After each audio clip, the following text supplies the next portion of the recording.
Welcome to the Intelligent Wealth Podcast. This is a special edition because I will be interviewing the host himself, Tony Byrne. He is in the top 1% most highly qualified financial planners in the UK today. He is chartered financial planner, chartered wealth manager, and certified financial planner in the UK. He is also a managing director and fund manager of Minerva Money Management and managing director of Wealth and Tax Management. Welcome, Tony. How are you today? Well, after that introduction, I'm top of the world now. Didn't realise how clever I was. Yes, you are. Absolutely. Absolutely. In the first section of our podcast, I will be asking about your personal story. Right. I know that your journey is truly inspiring, starting from humble beginnings in the East End of London. Can you share some key moments from your childhood that shaped your perspective on money and investing? Well, I think it helped that I came from humble beginnings because it keeps your feet firmly on the ground. I was brought up in a working class area, East End of London, which is very different today to how it was then. My parents, blue collar workers. My father worked on a building site, and my mother was a dressmaker. So they didn't really ever earn a lot of money. And I didn't realise till I grew up that actually I was relatively poor. But that's what I mean, relative. It's not really poor. It's not really poverty, because poverty for me is when you don't have a roof over your head, you don't have enough food to eat, and you don't have warmth. That's real poverty. But just relative poverty, I suppose. But everyone was in the same boat, so I never even realised. But what I lacked in money was more than made up for in love. I had a very loving family, so I was rich in love but poor in money, I would say. So that shaped me quite a bit. Mhm. You have often spoken about your parents' sacrifices and resilience. How did their journey influence your approach to wealth management and ethics in investing? Yeah, good question. I suppose this the £5 note story, which features on a wealth and tax management website, sums it up quite well, really, because I didn't realise when I was younger that my father was a lifetime gambler. And I didn't until when I grew up. My mother told me that actually there were, because he got paid weekly on a Friday from working on the building site. There were some Fridays he came home, went to the bookies on the way home, gambled all the week's earnings away, and went home empty-handed. And so how my mother ever survived is beyond me. But she was the complete opposite. She was very good with money. So we used to go to food shopping on a Friday night from what was then known as the Isle of Dogs. It's now called Canary Wharf, before it was developed. So we would walk off of the Isle of Dogs, which seemed a very long journey at the time, because when I was 8, I thought it was about 3 miles, but reality was it's probably no more than a mile. It just seemed long on my little legs. So we'd walk to Limehouse and then catch a bus from there to Canning Town, do the week's food shopping, and then get buses back because it was too heavy to carry the bags. And this particular Friday, we got to the last bus stop before we come off the island, and my mother found a £5 note on the floor. Well, this was in the late 60s, early 70s. £5 then is about £50 today. So I was really joyous, thinking, oh, we're going to get a bus now, we can afford it. And my mum just picked up the fiver, put it in her pocket, and we carried on walking. I never really understood that. But of course, that was my first lesson in deferred gratification, because she was self-disciplined enough not to spend the money, even though she probably wanted to as well. So that was a really good start in life, I thought. So that £5 note is your first money lesson at childhood, Yes. yeah? Yeah, I'd say so, yes. Excellent. So I know that you turned down a place at Durham University, Yes. which probably such an important decision you probably made to pursue accountancy, yeah? What motivated you to take that path instead of academia? I don't know. It's a good question, because most of my peers in the sixth form were going to university, and I just don't think it was for me. And I look back now over my whole career, and I actually think I did make the right decision after all. Just university isn't for everybody. I just didn't think it was the right thing for me. And I was a bit bored with studying in the sixth form. I specialised in languages, English, French, and German, and I just had enough of it by then. and so I just wanted to go into the world of work. So that was my decision. But I've had a successful career, run businesses and own property, etc. So certainly financially, it's worked out really well.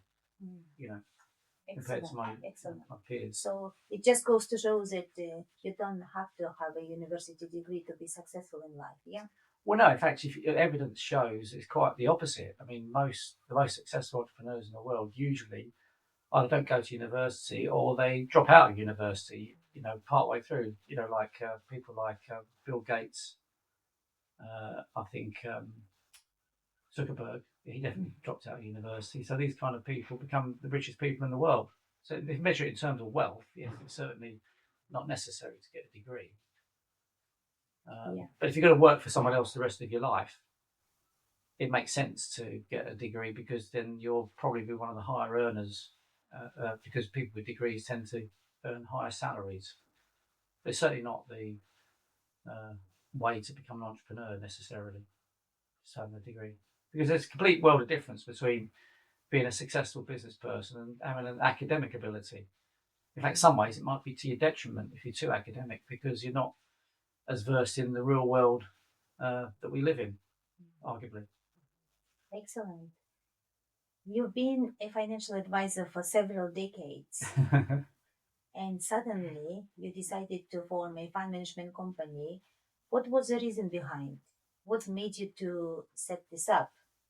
Well, I think it's because I felt that although I was working as a professional within an industry, the financial services industry, I felt that not enough fund managers were really good enough. I felt there's been some FCA investigations and reports into the fund management industry, and in a lot of ways it does need to be improved.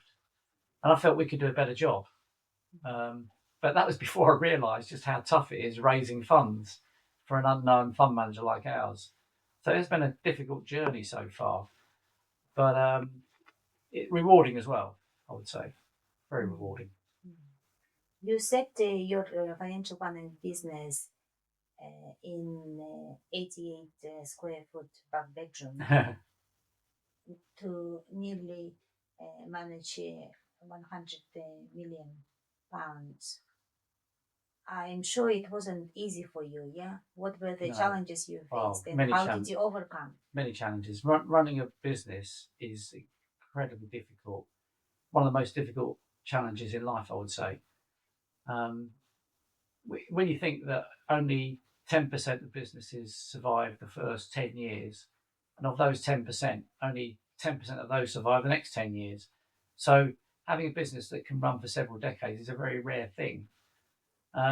Business is incredibly challenging because when you think about it, especially if it's a small business, you've got to master so many skills. You've got to master accountancy, marketing, IT, management of staff, premises. There's just so many skills you need. So really, you can't do it all yourself. You've got to surround yourself with a very good team to help you do it. And of course, there's a lot of competition out there as well. So that's quite challenging as well. So it's incredibly challenging. And I think people who've never run a business don't realise just how difficult it is, I would say. But rewarding as well. I do like a challenge. One of my favourite sayings is no pain, no gain. So in some ways, a bit masochistic, you could argue. But I definitely think it's good in life to have challenges and overcome them. Excellent, excellent. Yeah. You spoke a lot about positive attitude and work ethic. So how do you motivate your team? Well, you just got to set a good example, I feel, and treat them as human beings and motivate them as much as you can. Because when you think about it, there's no such thing as a business. It's people. Your people are your business. And so if you can't motivate your team to work with you as a team, and don't try to be a dictator where you just tell them what to do and think you know it all, because you don't.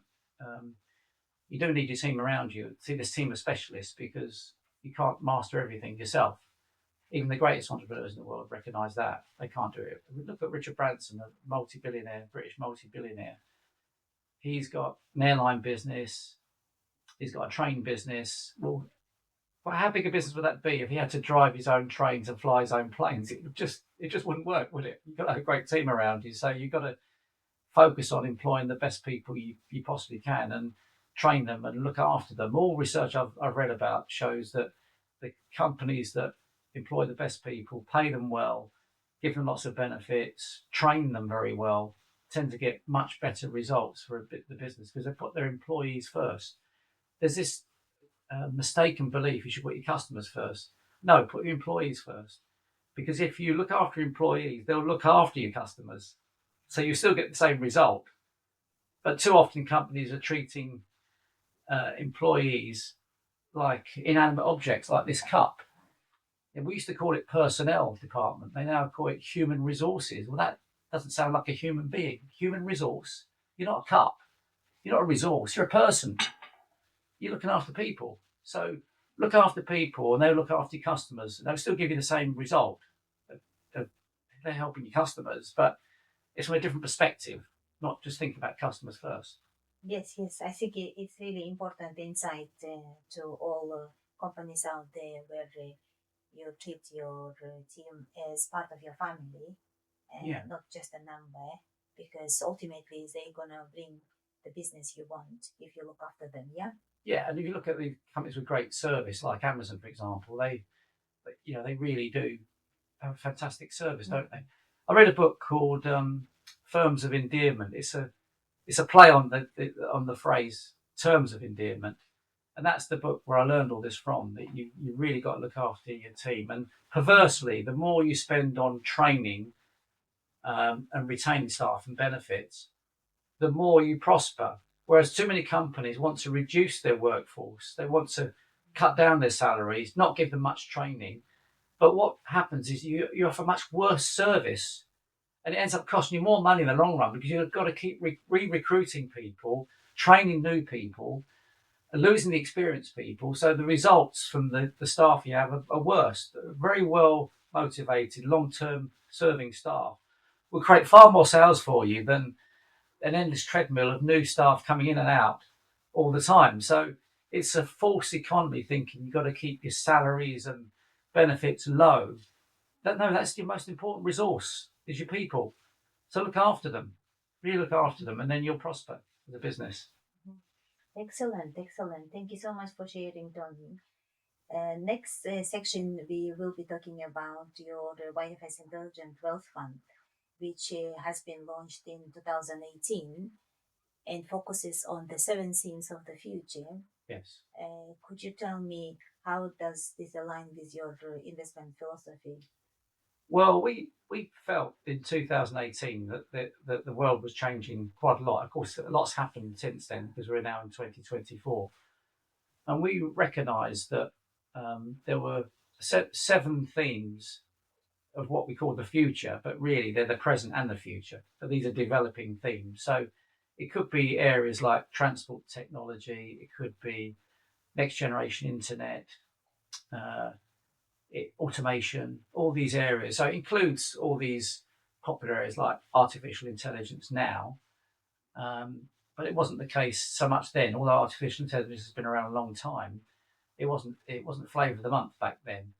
But of course, these areas of growth, we identify these as the fastest and biggest growing sectors. They, how can I put it? It does lend itself towards you investing more in technology and technology-led companies, although it's not a technology fund per se. We do also invest in renewable energy, but I'd say probably 2/3 of the companies in the fund are technology or technology-led companies, because inevitably, if you're talking about 7 themes of the future, it lends itself towards those types of companies, really. But most companies, most successful companies, even if they don't appear to be tech companies, in a way, they're companies that are using technology to great ability. If you look at Amazon, for example, you wouldn't describe it as a technology company per se, but look at the technology they use to make them very successful. And they'd also have another company within Amazon called Amazon Web Services, which is a highly successful technology company within the business. So it doesn't need to be technology as such, but certainly the technology to help you become one of the greatest businesses. So we just love investing in great businesses. So do you describe yourself as a technology-led fund rather than technology fund? Yeah. I wouldn't describe it as a technology fund. It's a Mm. global thematic equities fund that invests in 7 themes of the future. It just happens to have more of a bias towards technology or technology-led companies for the reasons I just gave. Excellent, excellent. I know you've been very excited about the recent performance of YFS Intelligent Wealth Fund. Yeah, could you tell us more about it? How did it do in 2023 and 2024? Because we're coming towards the end of the year, and it's kind of good to reflect on the performance. Yeah. Well, recent performance has been particularly good. I mean, in 2023, it rose 32.6%. So we're very proud of that. And in the last 12 months to today, and today it's the 6th of December, 2024, it was up just over 20%. Whether it'll end up the year up 20%, I don't know, but I'm reasonably confident it will, unless World War III breaks out tomorrow, of course. So that's been pretty good. We've only had one bad year where it fell in 2022, but that was a result of the technology market crash that year. But most years, we get returns of in excess of 20%. And that's my goal over the next 25 years. I want us to make 20% a year, which is a very high, ambitious amount, because typically you might expect to get, say, 10% a year if you're investing well in shares. But the reason I've got this target of 20% a year is because I know that over a 25-year period, if you make 20% a year, your investment grows 100 times. And that's what's known as 100 bagger. I was influenced by this book I read once called 100 Baggers by Chris Mayer. And believe it or not, there are literally hundreds, if not thousands of companies that have grown by that amount. Now, it won't be in a straight line. Prices will rise and fall. You know, you'll get good years and bad years. You won't make 20% every year. There'll be years where you'll lose 20%. But if you can make an average of 20% a year over that 25 years, I think that's quite an exciting goal. That's my goal for the fund. Excellent, excellent, fantastic. I think you'll have every chance to have good returns by the end of December as well. Yeah. Yes, I think we should with a fair tailwind. I think there's a good chance we'll make 20% this year as well, which will be 3 out of the last 4 years. So that's a pretty good sign. So we can keep that going. We can only do it by having excellent research and excellent results, and just having a very thorough process for investing. Really. Fabulous, fabulous. I hear you are planning to set an investment fund in Luxembourg. Yes. What is the reason behind and benefits of that type of structure in today's market? Well, we plan to launch a fund called a alternative investment fund. It's a RAIF, in other words, which stands for Reserved Alternative Investment Fund in Luxembourg. And the reason for that is severalfold. First of all, unlike a UK fund that we have at the moment, which is called an OIC, Open-Ended Investment Company, unlike that fund, this fund can accept investment from global investors. And we do know a lot of global investors. And so we want to be able to take investment from around the world, not just from UK investors. And secondly, it's much less constrained. You're allowed to invest in any asset you like. For example, it could be property, could be bonds, could be cash, could be equities, could be cryptocurrency. And I quite like the fact that you've got freedom to invest where you think is best to invest, which you don't have with the OIC. So, and also the other big thing I like about it is that you're not limited to how much you can invest in each company. For example, in our existing fund, one of our investments is Shopify. We originally invested 5% of the fund in Shopify, but because it's performed so well, it's doubled in size from 5 to 10% of our fund. But we're having to sell it down now because it could breach the 10% limit. Well, that makes no sense to me. Why would you want to sell your winners? You want to let your winners run. Doesn't make any sense. So with this offshore fund, we'll be able to ride our winners and not sell them down early when they're still growing quite fast. That's the idea. That's why I quite like that. But this fund is not for widows and orphans. This is really for what are called professional investors, which means institutions and high net worth or ultra high net worth sophisticated individuals. So it's not for everybody, but I think it will be of appeal to those type of investors. Tony, I know for a fact that you ran 46 marathons around the world. How did that happen? Well, back to my masochistic tendencies, I think.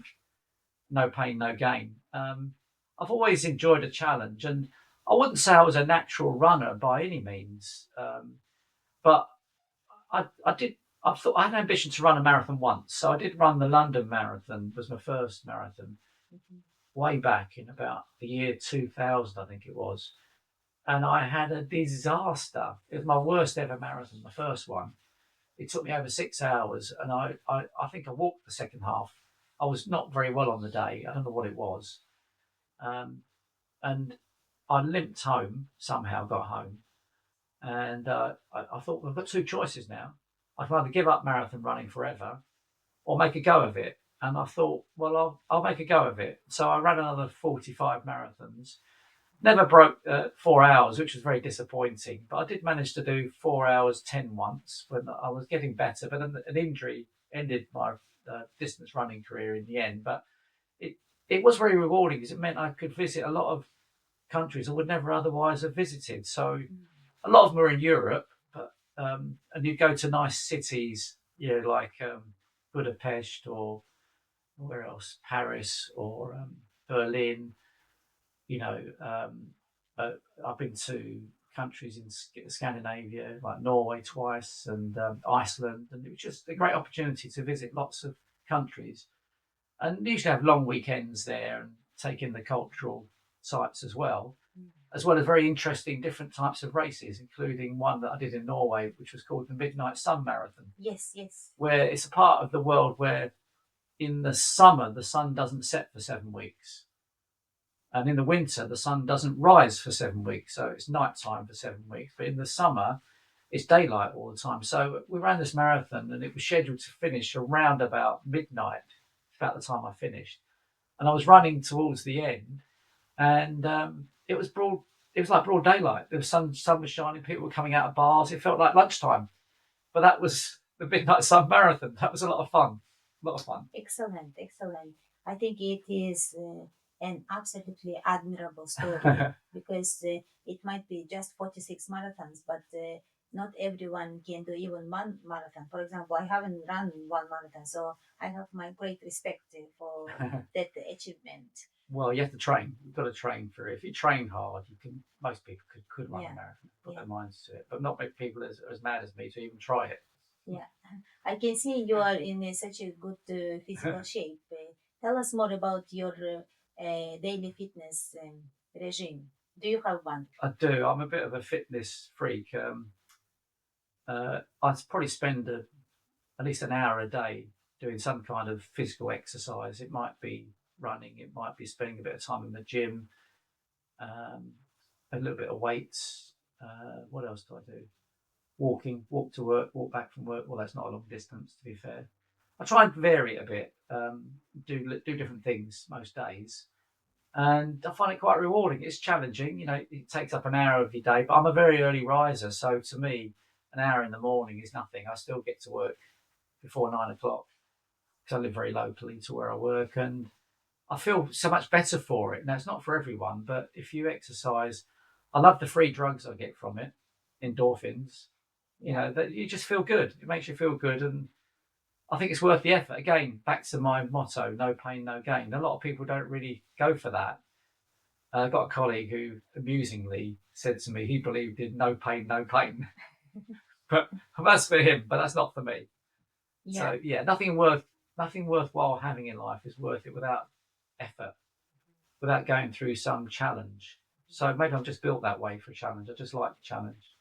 Not everyone does. People want an easy life, but I don't think it is an easy life if you don't have a challenge. Tony, I know you did the charity polar plunge I think a year ago. Yeah. Tell me more about it and what happened afterwards. Well, for charity, for this fantastic local charity called Samuel's Charity, um, they asked me if I wanted to do a dive, a polar plunge. It's not really polar. It's not in the North Pole. This is in Willen Lake here in Milton Keynes. But it was January and the temperature was pretty low. I don't think it was sub-zero, but it was close, probably 1 or 2 degrees. And they said, well, if you take this polar plunge in Willen Lake and raise some money for us, we'd be very grateful. So I raised quite a bit of money, and we went along armed with our wetsuits. And I thought, well, wetsuit, it probably won't be as cold as people think. His wetsuit protects you, doesn't it? Anyway, I turned up, and somebody told me in the changing rooms, "Oh, the wetsuit won't make you any warmer." Why is that? Well, it takes about 20 minutes for it to take effect because the water gets under the rubber, under the wetsuit, and after 20 minutes, it warms you up. Of course, we didn't have any time to do that, so we just had to just jump in the lake. And I thought, oh, well, it'll be over in a few minutes. That would be a problem. Well, I jumped in the lake, and it was so cold. It was unbelievable. I mean, it really was freezing. I just couldn't wait to get out. And after about 3 minutes, I got out of the water. But this strange thing was, the rest of the day was the best I'd felt physically in my life. I just felt fantastic. I felt very energized. I felt very, very well. And I vowed after that day I'm going to have a cold shower every day. So ever since the last year almost now, I have a cold shower every morning, and I've progressed that since the summer. I now take what I call a polar plunge. I sit either in an outdoor polar pod, we call it, in cold water with ice, or in my own jacuzzi at home for 7 minutes every morning. Now, people think that's crazy, and do I enjoy it? Not really. I mean, who wants a cold shower or a cold bath? Nobody really wants that, do they? Or freezing cold. But apart from the initial reaction when you first get in, it feels quite cold. Once you're in, it's not too bad. You just feel a little bit numb, I'd say. But again, the benefits are so good. You feel so good during the day. You just feel so energetic. And I'm bouncing into work, and people think I'm crazy, and they're all thinking, why is he so energetic? Well, that's the reason. So not for everyone, but it works for me. Fantastic. I don't think everyone would want to go into a ice bath every day for 7 minutes, but I truly admire your determination here, Tony. So as we wrap up 2024, what advice would you give to investors navigating today's financial landscape? That's a good question. Well, I think you have to realise if you're going to invest in equities, or otherwise known as shares, that is one of the best ways to create wealth. One of the best places to invest money. But what you've got to be aware of, it comes at a cost. And the cost is volatility. The price of shares will, watch my finger, will rise and fall. And you've got to accept the highs and the lows. Don't despair when the price falls, because all research shows that over the long run, it's the best asset class to invest in of all. And instead, treat when prices fall as an opportunity to buy more shares more cheaply. It's a discount. It's a bit like going to the sales in the shops. You know, if you get the chance for Black Friday or New Year sales and you're buying, you're going to want to buy when it's cheap. It's the same with shares. But for some strange reason, people get very worried and nervous when share prices fall because they're not committed to long-term investment. If you invest long-term, and by which I mean periods of 10 years or more, then don't worry about prices rising and falling, because in the long run, it will take care of itself. All research shows you get better returns from equities than anywhere else. And all the greatest entrepreneurs in the world, the richest people in the world, are people who've done it by investing in shares. So that's my message to you. Just keep calm. Don't look at the prices every day. Just invest in great businesses, and it will take care of itself, and you'll live happily ever after financially. So does it mean patience is a virtue then? Yeah, it's good saying. Yeah, patience is a virtue. Yeah, it is. But the problem is people do get very worried. I think they've lost money. We don't lose money until you sell. So you haven't lost money. It's just temporarily the price has come down. Mm-hmm. You know, if you were buying on Black Friday recently, you'd have loved getting a discount of 10, 20, 30%. But you must think that way when buying shares. If you buy a great business and the price falls 30%, and it's still a great business after the price fall, buy more because it's cheap. It's a discount. It's a New Year sale. That's the way to look at it. If you change your mindset, don't think of it as a loss. It's a temporary reduction in price. That's all it is. Because there's no correlation between the quality of a business and its share price. It's totally irrational, the share price. Because it's human beings buying and selling those shares based on emotions, not based on the real value of the business. That's the way you've got to look at it. It's not easy because people are naturally nervous about share price falls. Yes. They're going to lose all their money. Yes. But don't put all your eggs in one basket unless you're Bill Gates or Mark Zuckerberg or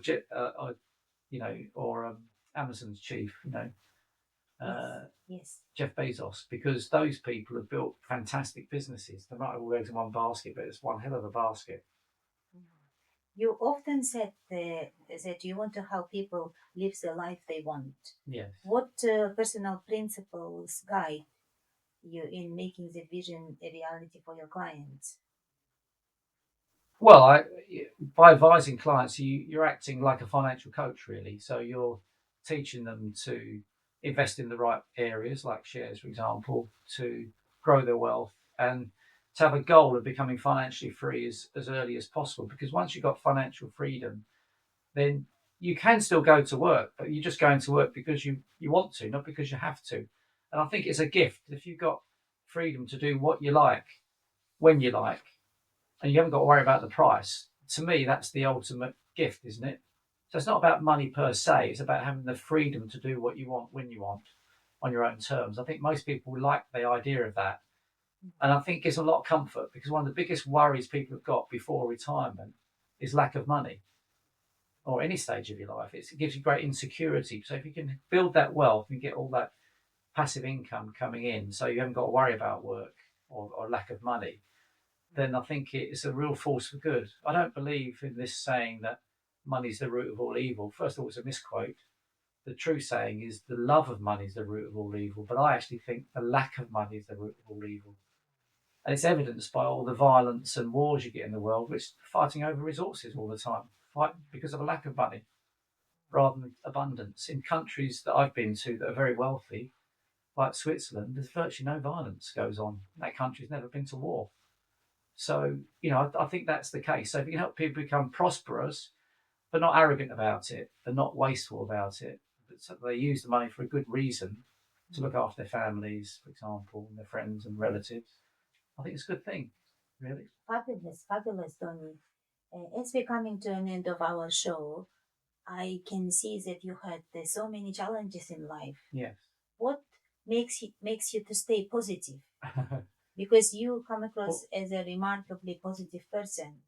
Well, you have to work at it. It doesn't come easy. My mother's probably more naturally positive than I am, and she's 88 now and got dementia. You have to work at it because most of us we have these millions of thoughts every day, and most of them are negative.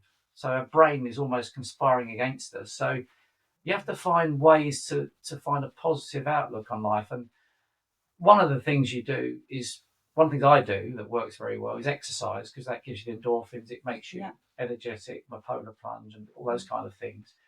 But also reading. If you read the right things, and that's more positive. Mm-hmm. But also try and find a positive slant on everything. It's not always positive, by the way. I have good and bad days like anybody else, but it's how you react to those setbacks. Because life is full of challenges. Every day you've got challenges to overcome. Getting up, going to work, cooking, housework, looking after children, whatever it is, there's always a challenge, work challenges. But you mustn't see that. It's language is important as well. Don't call them problems. You don't have problems, you have challenges. There's a lot of strength in using the right language as well. So try and find a positive slant on everything. That doesn't mean you're fooling yourself that you can be positive about bad news. If something really bad happens to you, you've got to be disappointed and you've got to accept that, but then move on quite quickly and try and find a positive slant. What I've found is that whenever I've had setbacks in life, it was the germ of something better, and it wasn't because it was a good thing that happened, but because I tackled it positively, I got a good result. And so I find that often the worst disappointments are the seed of the greatest opportunities in the future, just by tackling it positively, accepting that you're disappointed, it was a bad thing that happened, but have a positive slant. The reason I'm positive is it reminds me of Winston Churchill's great saying, I've always been an optimist. I couldn't see the point in being anything else. And think about that logically. It makes a lot of sense. Why would you? I don't want to wallow in misery and be negative, because it's a negative life if you live that way. Glass half empty. I don't want to live like that. I want to think and act more positively, because it's more fun that way. So just remember Winston Churchill's saying, if you want to have a more positive attitude in life. Fabulous, Tony. You has given me a lot of positivity just now by sharing your wonderful story. So I would like to say thank you for your time, and thank you to our listeners for your support. We would really appreciate if you could try to listen to some of our episodes and help to spread the word with a wider audience. It would be much appreciated. But thank you so much once again, and we'll see you soon. Thank you. Thank you. Bye. Thank you for joining us today. Please help us spread the word by sharing this podcast with your family and friends. And don't forget to subscribe.